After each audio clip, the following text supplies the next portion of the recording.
Hey guys, welcome back to the channel. It's Daryl here. Hope you guys are having a great day today. Well, in this video, we're unboxing the cheapest 335 style guitar I could find. Right, so if you're looking for an affordable, 335 style guitar, Gibson is definitely way out. Epiphone, I think their Dot series starts between maybe 450 to 550, depending, where in the world you live. But we're taking a chance here on something much cheaper. So what we have in the box, retails between $200 to $250, depending on if it's on sale at that time. So let's open it up, take a look, and see, if that money is worth it and what the guitar is like. Now, I don't care if you're opening the world's most expensive guitar or something really affordable like this. Unboxing a new guitar is always exciting.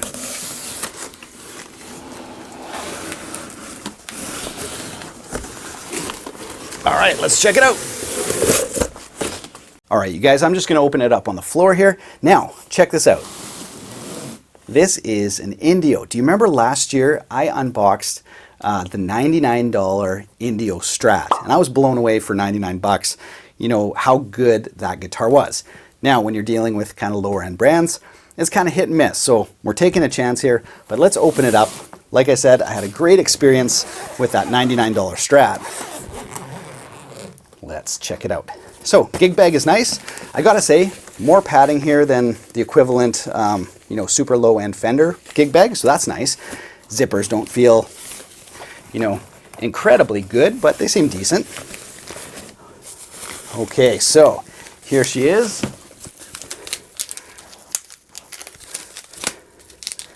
Take off the elastics and the adjustment tool. We'll set that aside. And here we go. All right, let's unwrap the sucker.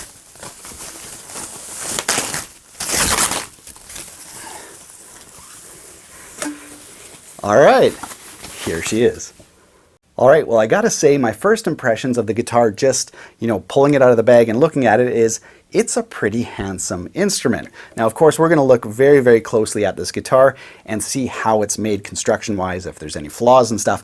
But just pulling it out of the bag, like, this thing looks really, really nice. Now, surprisingly, the boardwalk is strung up with D'Addario strings, so that's a nice touch. Most, low-end guitars are strung up with whatever crap, they can find. But having D'Addario strings on here, that's a nice touch. Now, as per usual, we're gonna start off this demo by going through this guitar with a fine-tooth comb. We're gonna try to determine if it's constructed well and if it's worth your 250 bucks.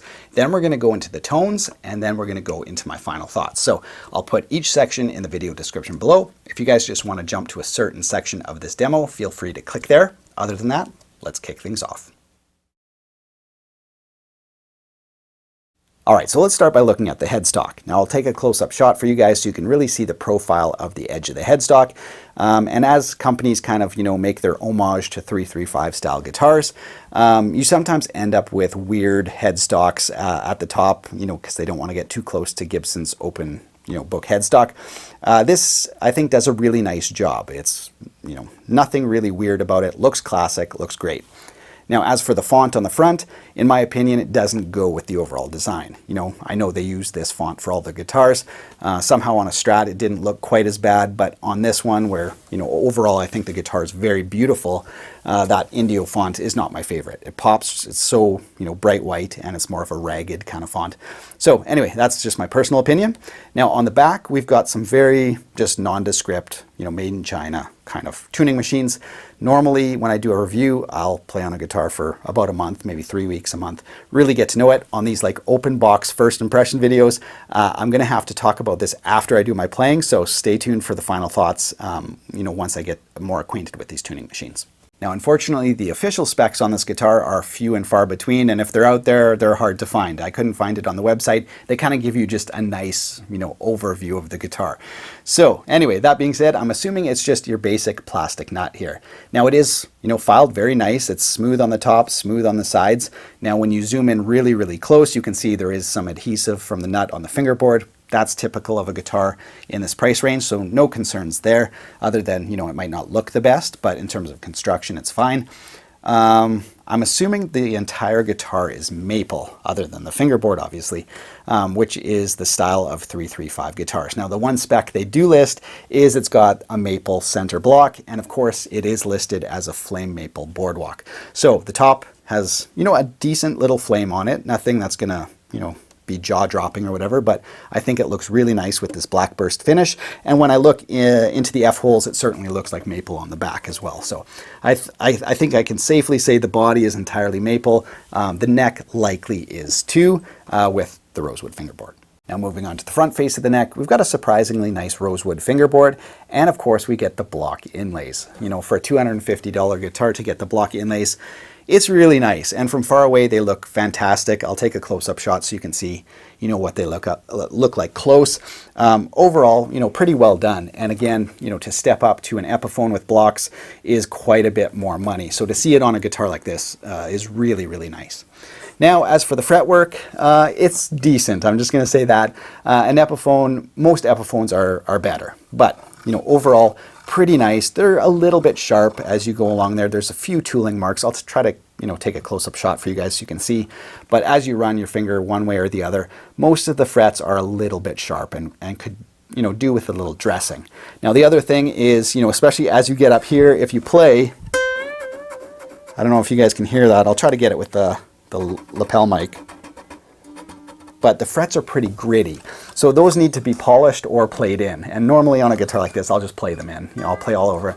But when, you know, they're just not polished. Normally on a higher end guitar, you play, you bend, you do some vibrato, and it's really smooth. You don't get that grittiness. So, you know, I could pull the strings off, just take my little Hosco polishers, polish them up, or just play them in, either way. So that is one thing to note. Now moving on to the main section of the guitar with the pickups and the hardware here, I've got to say the aesthetic they went with for me is really, really beautiful. The blacked out tailpiece, bridge, pickup rings, and the pickup covers themselves, kind of like that shiny black nickel, just looks amazing. So I've got to say, you know, the aesthetic that they chose looks awesome. Now in terms of, you know, the parts themselves, the bridge looks pretty good, and there's a lot of movement. So, you know, to intonate the guitar, if you need to move your saddle forward or backward, there's actually a lot of room, which is really, really nice. And in terms of adjusting the height, just slot head screws or whatever, or bolts. And the tailpiece looks fine. You know, it's all just, you know, not super high-end parts, but there's nothing weird in the casting. All the finish is nice. There's no, you know, scrapes or thin parts in the finish. So overall, the hardware looks really good. The pickups look fantastic. Obviously, we're going to hear them in a second, but in terms of this little section of the guitar, looks really great. Now, obviously, on this style of guitar, there is no access to the controls from the back, so we need to take a peek in the F-holes. To do that, yes, I've got my dentist mirror, so I'm going to stick it in to the F-hole, see if I can get a reflection on the pots. I'm assuming they're dime-sized alpha pots, which is typical of these style of guitars. But anyway, I'm going to take a peek. We'll be right back. So surprisingly, we do have full-size pots on the Boardwalk. On the, I think it was the Indio Classic, whatever the Strat one was, that one definitely had the smaller size pots, so that's a nice little upgrade. They are alpha pots, but you know, alpha pots show up on a lot of different guitars, and they tend to be very reliable, so that's really good. Soldering looks good underneath as well, as far as I could reach, and you know, three-way switch doesn't feel like, you know, it doesn't feel like a Gibson, obviously, but it engages solidly. All the pots are nice and smooth. We'll test out the tone and see how the taper is on them. You know, some guitars you turn and nothing happens, you turn and nothing happens, and on the last like 3 notches, everything happens. So we're gonna see, you know, test the taper and that kind of stuff in the tone test. Other than that, let's talk about the other, you know, general areas of construction. In other words, the binding, the purfling, all that kind of stuff. Now, I always recommend if you're going to buy a semi-hollow guitar, whether it's a T-style, something like this, or something totally different, to check out how the F-holes were constructed.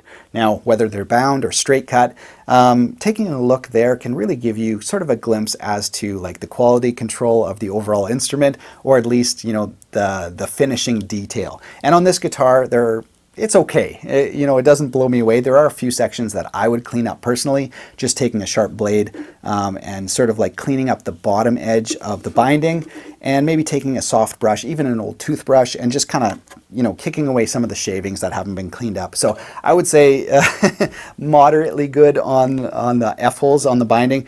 Yeah, just a few areas of concern. Again, I'll take a close-up shot of one of the areas Now this is a hugely zoomed in view, but it does give you an idea of like an area that needs to be cleaned up. You know, from back here, it looks great. Most people would never notice it, but I always recommend checking there because, you know, it's oftentimes, you know, those little sections that get overlooked. And on here, again, I would clean that up. Now, as for the binding, I've got to say it's quite nice. Now, there is no binding on the headstock. The neck is obviously bound, and there's a double bound body. The front face has 2 lines of purfling. It's all even, it's all nice. There's no rough edges, you know, nothing, no lips on any of the construction. Very, very nice. And where, you know, the neck and the body binding join, certainly as nice as I've seen on many, many Epiphones. So that's nice for that price range. So I think that kind of wraps up the overall look of this guitar. In terms of construction, I would say overall very, very nice. A few areas that I personally would touch up if this was my guitar that I was playing day in and day out. But overall, you know, you could pick up this guitar, play, and have a great time.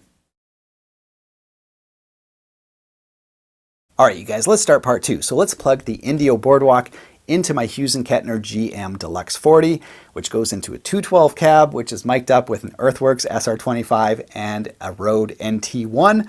Other than that, let's explore some tones.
Well, I got to admit, after listening to some of the basic tones, this thing sounds pretty good. The volume pot is tapered in the way it should be, same with the tone pot, so that's all good. And there's nice difference between the neck pickup and the bridge pickup, and I thought they both sounded really good.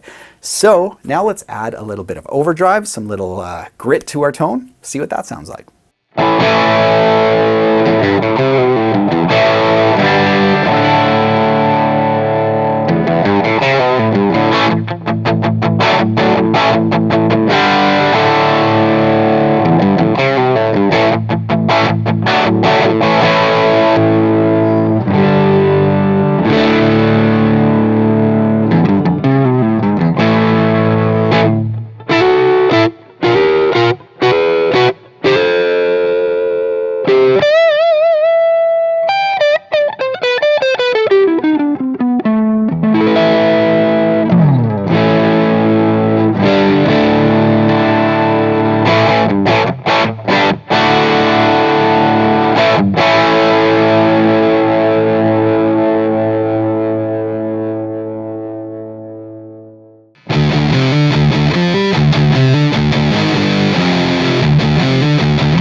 All right, so now that we've heard the Boardwalk in isolation, let's play over a backing track. As per usual, the link to the backing track is in the video description below if you want to jam along too.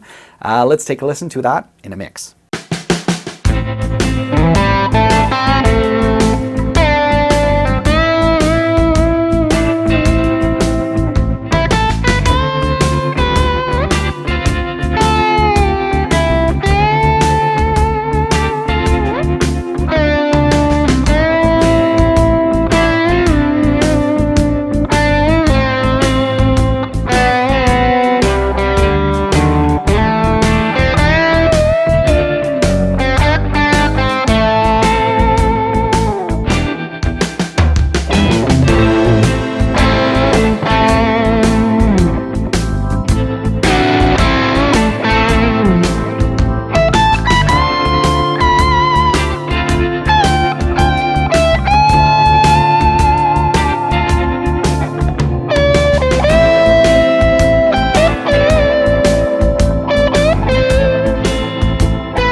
So here are my final thoughts on the Indio Boardwalk. Well, considering I just opened it up and started playing, I didn't set the action, I didn't set the intonation, nothing. I just literally tuned it up and started playing. It was a lot of fun to play. As I mentioned, earlier on in the demo, I think it's gorgeous. Like, I think it's a really, really beautiful guitar. I think it's generally well made. Like, there's no major areas of concern on this guitar. It's all on the small details, and that's usually what you get when you buy something in this price range. Like I mentioned before, the detailing and the F-holes. Personally, as I mentioned before, don't like the logo on something so beautiful. I think they should have gone something a little softer for the headstock. But again, that's nitpicking. All the pots, the electronics, I think the pickups sound really good too. Yeah, not too hot, but the bridge can kind of kick it out. Yeah. Great construction, the neck joint, everything, the binding, as I mentioned, everything is really, really nice. So great playing experience. I think it sounds good. I think it looks good, and the price is right. Now, before we wrap things up, I really should talk about the tuning machines, the nut, and really the overall stability of this guitar. I found once the strings were stretched out, the tuning stability was really good. There was no pinging in the nut as I tuned it. Usually, if your nut's not cut properly as you're tuning up or down, the string will hold, and then it'll let go and you'll hear this little, this little ping. None of that. It was really, really smooth. So that's good. And when I was doing the solo, I was bending up tone and a half. And by the end of the solo, I was still in tune. So that was really, really good. Now the tuning machines do feel cheap, but, not too bad. No grittiness in the gears or whatever. They don't feel maybe as tight as like Grover's or, some locking tuners. But overall, like, there's no skipping of gears. There's no, anything weird. So yeah, overall, I think the tuning machines are serviceable. Might be an area of upgrade. I don't know. Nut's been good. And the rest of the guitar, super fun to play. So at the end of it all, is it worth $250? Well, I think it is. You get that gig bag, you get an attractive looking guitar with good sounding pickups. Mine played really well and held tune. So, it's kind of that complete beginner guitar package. And as time goes by, these lower end brands, Indio, I believe, is owned by Monoprice. So all the prices I'm quoting is off the Monoprice website.